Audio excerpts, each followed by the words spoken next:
अगला टॉपिक है प्रपोर्शन। क्या टॉपिक है? ये प्रपोर्शन होता क्या है ना? पहला पॉइंट आता है कि ये प्रपोर्शन होता क्या है। तो 4 numbers A B C D are said to be in proportion if A ratio B is equal to C ratio D. A ratio B is equal to C ratio D. अगर A ratio B और C ratio D equal है तो कहा जाता है कि ये चारों नंबर प्रपोर्शन में है। और इसको लिखते कैसे हैं? A ratio B dual ratio C ratio D, इस तरह से लिखा जाता है इसको। ठीक है, इसके बाद हम इसको इस तरह से रीड कर सकते हैं A is to B as C is to D। जैसे कि A B के लिए है वैसे ही C D के लिए है। A is as to B, A is as to B as C is as to D। इसके बाद क्या बात आ गई कि जो यहाँ पे 4 टर्म लिखे हुए हैं, अभी देखो इस बोर्ड पे दिख रहे हुए हैं 4 term A B C D। तो A और D ये एक्सट्रीम कहलाते हैं, जबकि B और C जो होते हैं ये आपके क्या कहलाते हैं? मिडल टर्म कहलाते हैं। इनको मीन कहते हैं। ये होते हैं एक्सट्रीम, ये होते हैं मीन। इनको बोलते हैं मिडल टर्म, इसलिए ये हो गया मीन। ये हो गया एक्सटर्नल टर्म, इसलिए ये हो गया एक्सट्रीम। ये होते हैं एक्सट्रीम, ये होते हैं मीन। मीन को हम क्या बोलते हैं? मिडल टर्म बोलते हैं। इसके बाद एक फॉर्मूला यूज करते हैं कि product of extreme is equal to product of mean. इसका मतलब ये हो गया कि प्रोडक्ट ऑफ एक्सट्रीम का मतलब ये बाहर वाले दोनों टर्म का product means A multiplied by D always equal to B multiplied by C। Product of extreme is equal to product of mean. ये होता है आपका प्रोपोर्शनल का ये फॉर्मूला। इसी फॉर्मूले से बिलोंग करते हुए हम लोग क्वेश्चंस लगाएंगे, एग्जांपल समझेंगे। तो बच्चों अभी हम बात कर रहे थे 4 नंबर की, A B C और D। अब आपसे कह दिया गया कि A और B और C ये जो 3 नंबर है ये तीनों नंबर प्रपोर्शन में है। ये तीनों नंबर प्रपोर्शन में है। तो इस सिचुएशन में हम क्या करते हैं? जब ये 3 नंबर प्रपोर्शन में होंगे तो इसका मतलब हो गया कि A, B, C। B को हम 2 बार लिख लेते हैं। ये काहे में होंगे? प्रपोर्शन में होंगे। जब A B C 3 प्रपोर्शन में होंगे तो इसका मतलब हो गया A, B, C are in proportion. इसके बाद देखिए जब ये प्रपोर्शन में होंगे तो वही सब पहले वाला फॉर्मूला अप्लाई हो जाएगा। Product of mean is equal to product of extreme. मतलब B into B is equal to A into C।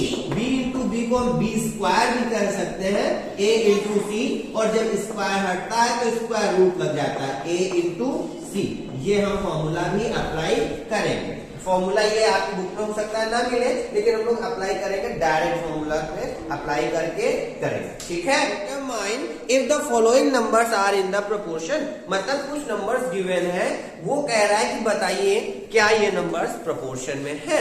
तो ऐसी सिचुएशन में आप बेटा क्या करोगे? देखो जैसे आपको नंबर दे दिया गया फर्स्ट क्वेश्चन में 4, 6, 8 एंड 12। 4, 6, 8, 12 ये 4 नंबर आपको दिए गए हैं। कहा क्वेश्चन कह रहा है कि बताइए क्या ये प्रपोर्शन में है।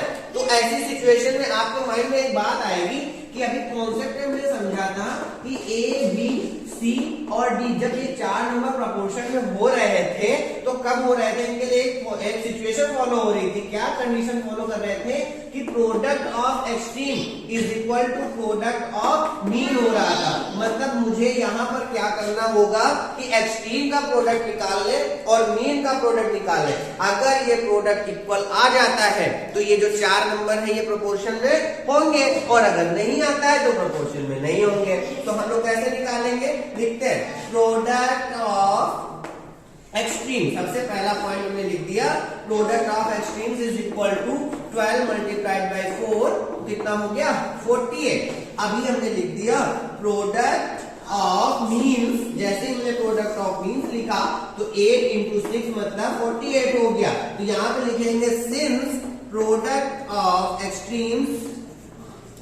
Product of extremes is equal to product of means. So we can say that 4, 6, 8 and 12 are in proportion. बस यही आपका हो गया आंसर. क्लियर है सबको? 70, 200, 250, 300 कह रहे हैं कि बताओ ये जो है नंबर ये प्रपोर्शन में है कि नहीं है. तो प्रपोर्शन में अगर होते हैं तो हमारे पास वही वाला सीधा सा ऑप्शन है कि हमें क्या करना है, वही करना है जो अभी तक हम कर रहे थे. अच्छा, इसको दूसरे मेथड से भी आपको बता देते हैं. इसको दूसरे मेथड से हम बता देते हैं आपको. कभी कभी मान लो एक मेथड नहीं याद आया तो हम दूसरा मेथड अप्लाई कर लेंगे. तो दूसरे मेथड के लिए क्या करिए, ये 2 को ले लीजिए, ये 2 को ले लीजिए. ठीक है, तो क्या करेंगे 150/200 करके पहले चेक करिए. 0 से 0 कट गया, बचा क्या 15/20. 5 3 5 4 यहाँ से बेटा हो गया 3/4. बस इसको ऐसे करके मैं दिया छोड़. इसके बाद क्या किया 250 और 300 को ले लिया, 0 से 0 कट गया. इसके बाद क्या करेंगे, यहां से आ गया 25/30. 5 5 6 ये तो आ गया 5/6.